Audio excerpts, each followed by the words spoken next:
Баршаңызға сәлем, сіздермен Гаухар. Бүгін сіздермен өте дәмді әрі нәзік испанский чизкейк дайындайтын боламыз.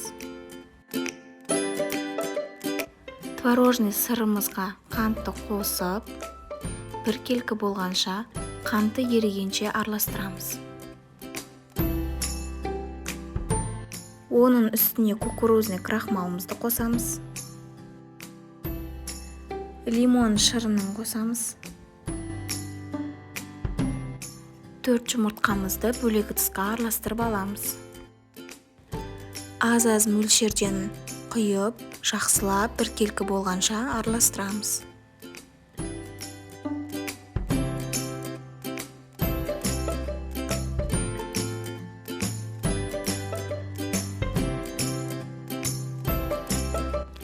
Сливкеміз міндетті түрде 33%-35% болуы тиіс. Аз-аздан қосып, біркелкі болғанша араластырамыз.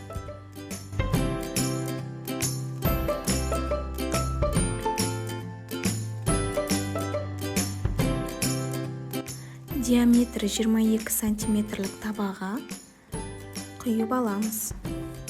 Және 230 градуста 30 минут ұстаймыз. Чизкейкіміз піскеннен кейін 4-5 сағат мұздатып аламыз. Мен мұздатып алдым. Мұздағаннан кейін кессеңіздер болады.